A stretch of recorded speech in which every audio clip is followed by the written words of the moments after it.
Enough waffling, more shopping. Chop chop. Hey folks, welcome back. It's a frosty morning. It's the Big Barn Build, and today I'm going to be sharing with you how we've been constructing our insulated box lintels. Stick around and I'll show you how it was done.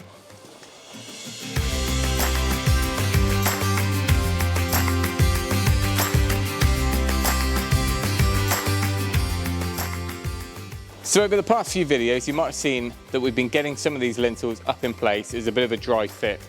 But I wanted to go one step further today and show you why and how we're doing them, because they're not a conventional sort of standard timber lintel. You'll have to forgive the rain falling on the membrane that we've sat down on the ground.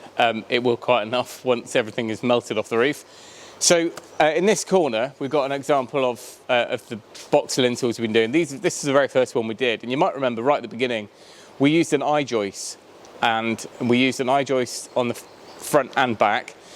And then we actually took that down and reversed it, and we ended up doing a glue lamb. So anywhere that we've got a first floor mezzanine hanging off the wall, or in here just some ceiling joists, we've changed the inner lintel to a glue lamb. And in the case of where the first floor is and where there's a bit more of a load, there's actually a double glue lamb on the inside. And over the course of last week, I filmed bits and bobs, and I'll be sharing that now whilst I'm talking to give you an idea of how we did it. So we did have to take off that single eye and put in 2 glue lamps. That was just once we've tightened up the structural calculations to make sure that there was absolutely loads of beef there to hang the first floor from, but also obviously to span and support the lintel. What that gives us is we've got a little bit of thermal bridging going through our sill, because that's a solid timber piece, and obviously on the jack studs. But up top, where we would have had probably 250mm lintels, we would, on the original plan, we had 6 of those sisted together, which is just a mass of timber spanning from cold to warm. So going this route, we've really minimised that, probably by 60–70%, I imagine, because obviously the top and bottom plate go all the way through. But that middle bit, which we've now fully filled with sheep's wool, boxed in, glued and nailed the lid on, it's eradicated that, in as much as we've got a pretty thermally efficient lintel here, or certainly compared to solid timber or even steel. But with all that in mind, let's head over to the other side, defrost the tools, defrost my hands, and we'll build those 2 over there. This is our opening from yesterday, a far more sensible size opening from the others. That is ready for our window. We've got to do a few bits of preparation first, get the jack studs in ready to support the lintel. Last night, as it was getting dark, I beamed the laser around the whole building just to make sure that we're continuing all of our sill heights and everything. There's a little bit of variation in the floor. So instead of going off just 1 metre off finished floor height for our sill, I've carried it through, because that means that on the outside of the building, especially on the other side when you're looking at the building, everything is nice and straight.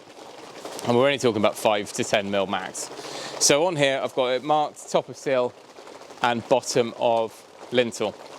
So first thing we're going to do is measure our distance from our bottom of lintel down to the bottom plate, cut those 2.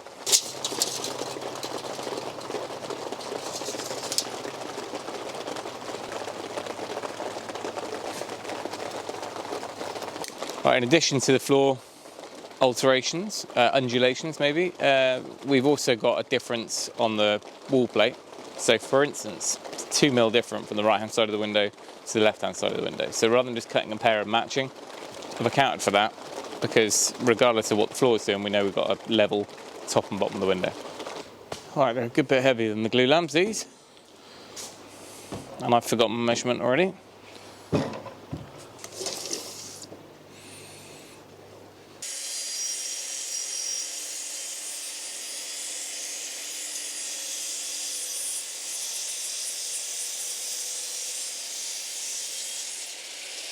It's like, I guess, the equivalent of 2 or 3 18mm plywoods. Right, so that is our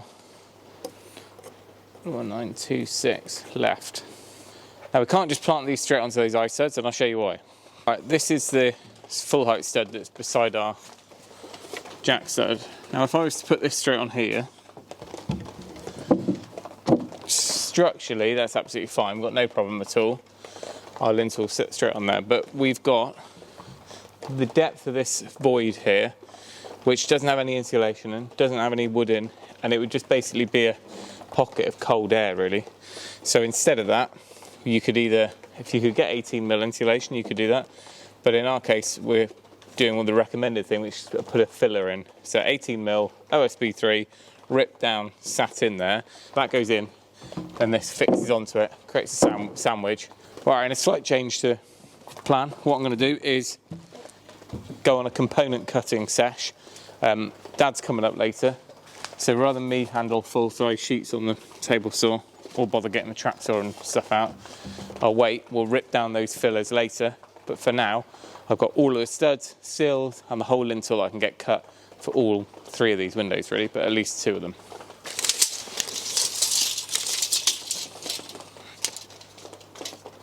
Right, before I go and cut those, quick explainer on the window. Our window opening needs to account for the width of the window, which in this case is 1200, plus 25mm, because the 25mm is accounting for 12.5mm OSB either side of the opening. So that obviously brings it in a little bit. So we've got full height, then a 45mm LVL either side, then the OSB, and that should leave us with a 1200 opening. And then the window company, when they manufacture the actual units, will account for that and shrink it a little bit more in the manufacturing process, so we're working off structural openings rather than window sizes, which is less of a headache. Then more scratching of heads, which is from one DIY to another. I might have got that wrong a couple of times. So we're going to cut our sill, we're going to cut our lintel. They're not the same width, because obviously the sill is going to sit between the jack studs which you get to put in. So we know the sill is going to be the same width as our window opening, but up here the lintel is going to sit on top of those jack studs. So the lintel we measure from the studs, and then the sill is what we measure between the jack studs, or we just know what that opening is because we've done our layout based on it. I need 2 of those at 12.25. Sill. And then unless the laser lies, our lintel, 1315, 1316. That's fine. So that's what we're going to cut all of our lintel components. Right, I've gone ahead and got all 3 windows because they are the same size openings, although we haven't framed up the next one. Just going to go for it. So these are all ready to assemble, and I've gone for glue lam on the bottom, glue lam on the inside, and an eye joist on the outside, and then we'll put a lid on in a minute. So the only difference that we've got on the ends, where we've got a bit more load, is we've doubled up the first lintel on the inside, which is the eye joist. And I mean, you'd have to get the calcs done, but in some respects you could do that. It doesn't have to be engineered timber. You could do this with, 200mm carcassing and still insulate, as long as you know that you're meeting the required loading. That one there, that one there. Just making sure that all of these are nice and flat. There's 2 or 3 which got a little bit damp outside, and they cupped ever so slightly, which just makes it a bit harder to nail down or screw.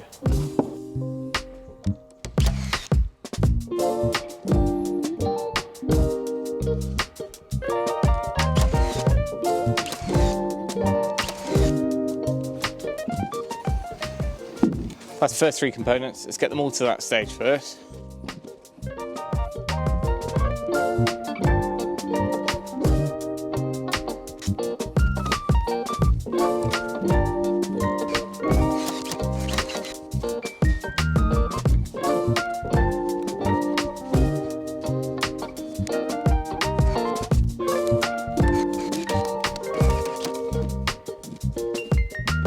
Now, in order to stay on plan, what we need to do now is strengthen these even more. Now, we're going to use glue lam on the ends, I think. Is that what we decided? Yeah, so we don't end up with any air void at the end. But that middle one can just be a little eye joist block. So we've got 215, 215. We know it's 300, so we're just going to cut them on the other direction. So we need 6 glulam blocks and 3 I-joist blocks.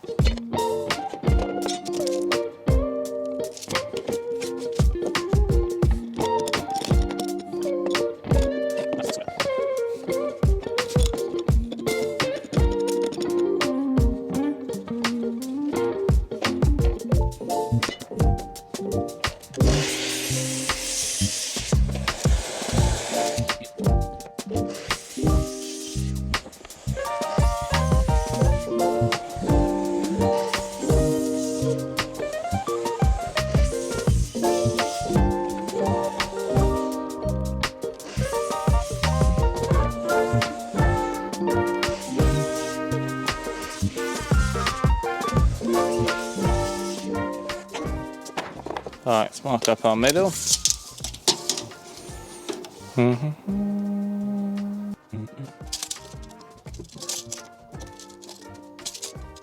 If you're wondering why I'm building those all on an angle, it's because these I-joists are a little bit unsteady. You want to store them vertically, but of course they could all go dominoes on me. So, okay, so blocks in the end.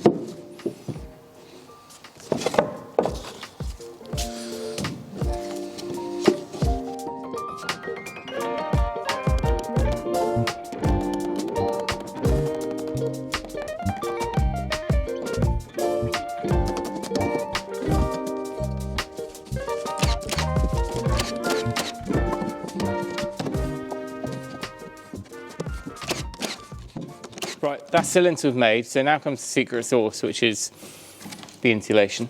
So I'm going to go and get that, which conveniently is behind me because I wrapped up all the pipes in it. I can get to drain down all the underfloor heating, and that's done a good job of keeping everything frost free, but I do need to do that. I mean, we are a matter of days of having the whole building enclosed, but be a disaster if we damage some pipes.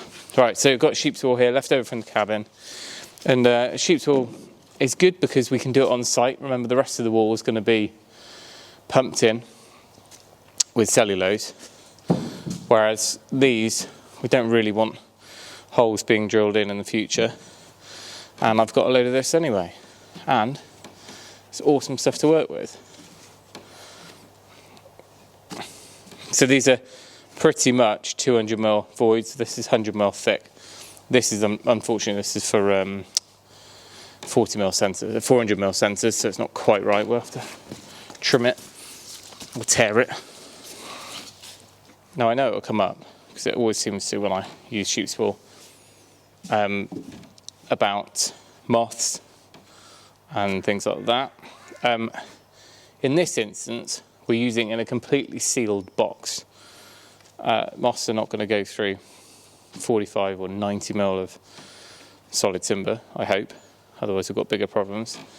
This has also been ion treated. This is from sheep's wool, rather than the other stuff which is just chemically treated and it's mixed with plastics and all sorts of nonsense. So I would definitely recommend, if you're going to do any sheep's wool insulation, use this if you can. But I think the real danger would be if you were, well, not danger, but the riskier application is when it's just open in a loft or something like that. It's far more access, whereas sealed up in a stud wall, I don't know, to me seems like a very, very low risk option, and something as nice as sheep's wool and sustainable, it makes sense to try and use it as much as we can. So pick your risks, but this is not one of them for me. This is a good option. So I don't know what the U value would be, but it's a damn sight better than it would be solid timber. Shame we can't use our own fleeces. I don't know how many rolls we get out of our 40 or so sheep that we get shorn, but either way, it all goes into the same mix. All British wool goes through the same places normally, so wherever it goes, it's going to end up being used for something.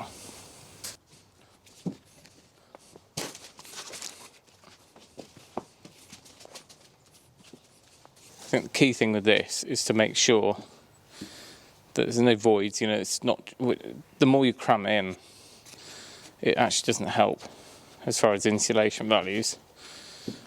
It's better to have it evenly put everywhere. And if we had it low, luckily sheep's wool doesn't really settle over time like some insulations. But if we have it low, then we've got a cold air sat on top of it. So we kind of want it up. Then when we put that top board on, it'll compress it down and hold itself indefinitely, hopefully. I mean, you probably could do this with rigid insulation, like wood fibre board or even PIR, but as we're a breathable wall construction here, it would be good to keep it that way. Alright, so that's our little sheep coffins made up. What we wanted to do now is put a lid on them. Structural engineers also asked for the top plate to be glued and nailed, because basically all this extra blocking, this is all taking the load of the wall or load of whatever it is above it. Whereas these ones, it's just basically stop the box racking, I guess. So the lid finishes that off, and by gluing and fixing it, it means it is just one solid unit monostructure thing. So we'll get on and do that, stop waffling, and chop chop.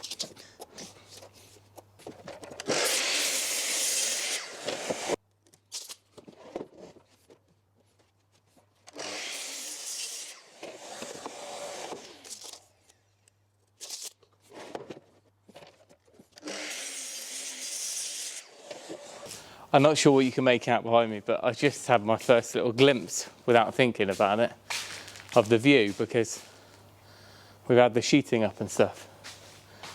The exposure's probably off on the camera. That is good cow visibility.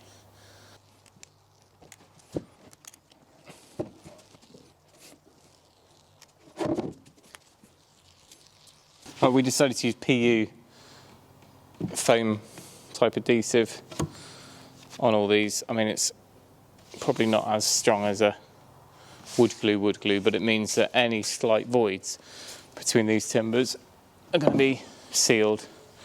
And although we've got our airtight layer on the inside, it just feels a bit better that way.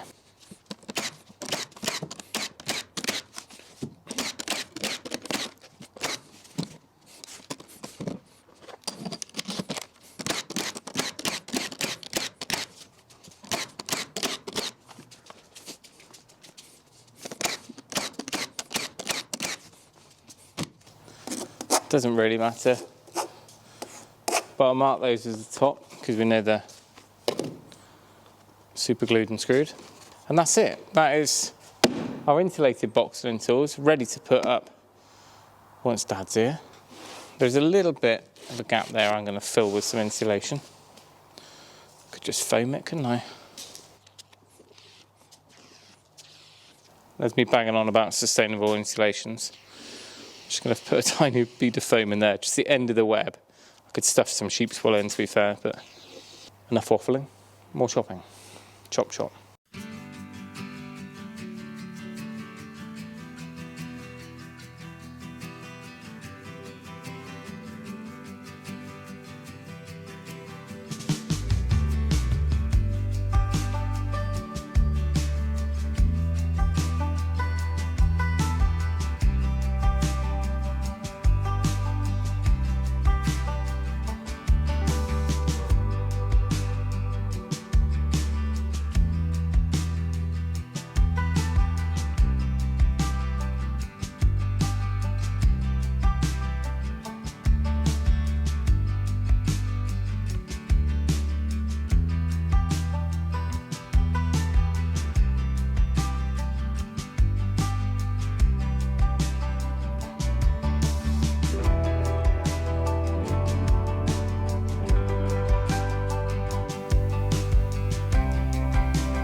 bit of an update. I'm getting there. I might have made a bit of a boo-boo, which I didn't own up to, which is went above the line, but not below. So I'd knock it all out and start again.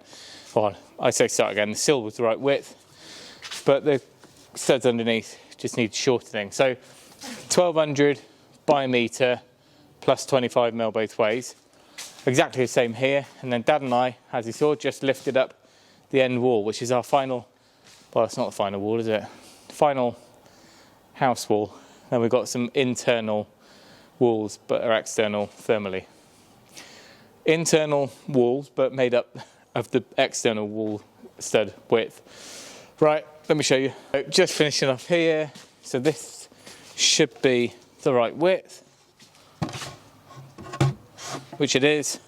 So it's just a cripple stud here, and then I'll show you what I'm doing with the eye studs. Right, so this example is, well, I've got a 1200 window, but obviously that doesn't really lend itself to the fact that the studs don't fall exactly where you want them. If you were designing a timber frame in the most efficient way, a little bit like when I did the cabin, I ordered windows to suit stud sizes and jack studs and cripples. Anyway, we haven't done that because we've just gone off the design rather than off the, off the planning. Okay, right, anyway, moving on. So what I've got here, because we've got a 1200 window, that means that it falls off the centre slightly. So this one falls on the 600 centre like the whole wall. But here, rather than putting another eye stud right next to here and having 3 studs all the way through the wall, all I need to do is just put some CLS upright. Don't know if you can make that out, just a little block on the side. Then that means instead of having a silly little tiny cavity or no cavity at all there, we can still catch our boards on there. It's got a fixing point both sides, but when they blow in the insulation, they just need to drill one hole here, and that's going to fill the whole lot. Rather than me trying to have, on the other one, for example, let me show you there, because of the centres here, fine, that's 600 on centre, so's that. The next centre is here, and therefore I would have ended up with a stud and a tiny cavity, which I would have needed to fill with sheep's wool probably or something on site, and then they wouldn't necessarily know what's insulated and what's not. Whereas here, the board will carry on. When they blow the insulation in, it's going to find every hole and fill the whole lot. So that's what we'll probably end up going back and doing over on the other side, where I was just uncertain. The other option would be if we're up to the end here, for example, alternatively here, where the sill at the moment I've just got it nailed in, so I had one of these studs just sat here loose to get my height. It's nailed at the moment. Really, in the whole scheme of things, that's not going to go anywhere. However, if we want to add a bit more support there, rather than putting another timber here or CLS front and back, I might just put a slab of OSB, because that still gives, even if it's 12mm OSB, still just gives a nice flat straight bearing there for this to sit on. I think that's probably okay. This is obviously non-structural, it's underneath the window. Yeah, it would just mean that there's no chance of that going down, which is not going to anyway, to be frank. But anyway, it is what it is. But enough of windowsills. No, not enough. We're going to need to do another one. Think about it to give you your bearings. This 3 bays, to give you your bearings, these 3 bays are actually the annex.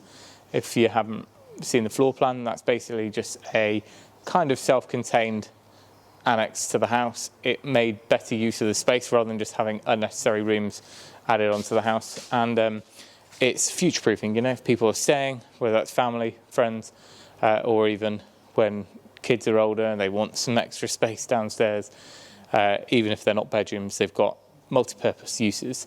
So we've got bedroom 1, bedroom 2, in the really sort of very grown-up future-proofing. They've been done in such a way that it allows for a master bedroom at the end with its own bathroom, a slightly smaller yet still sizable double bedroom here with a bathroom opposite. So it basically means that if someone was here and needed a carer with them, it's set up for that, because I'm boring and I think like that. Anyway, moving on. This will be the living space and kitchenette. So it's a kitchenette, so it's not completely self-contained, but it kind of is. But from a planning point of view, it links through to the house. It's very much part of the same house. and it's not going to be let out or anything like that. But that's what this is. So there's going to be a kitchen window here. That's the worktop sort of area, dining table, and space for a sofa over there, potentially.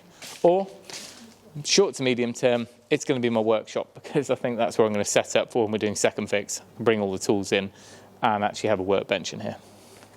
It might never leave.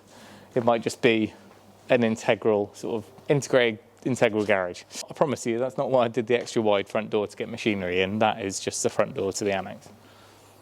But I can get most of my tools through there, bandsaw, maybe get a nice spindle, moulder, and yeah, future-proofing. And just like that, the east wall is up, and we are some way closer to getting the whole thing boarded, membraned and battened before Christmas. Well, that's the aim at least.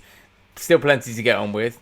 We are going to be sharing a couple of videos in the next week, one of which I'm thinking I might go a bit of a back to basics. I realise that we're just kind of going with the flow here and just cracking on and filming as we go. However, it is still DIY at the end of the day, and I'm still making up most of it as I go along. So what I thought I'd do is do a bit of a one DIY to another type framing video to explain some of the things I'm using, because I've probably just skimmed over bits. Things like the materials we're using, but also the layout. So the sort of stuff that you can use to build anything from a garden shed to a house, I thought it'd be good to go through, and some of the tools I'm using as well. That will be coming shortly. I'm going to go out there and film it today. But if you've got anything else you want to see on the build, or any more questions that you want answered in a video, a bigger topic, then let us know down in the comments, and we can put together a few videos this side of Christmas. But I'll leave it there. Thanks for watching. Remember, if you can, do it yourself, and we'll see you next time.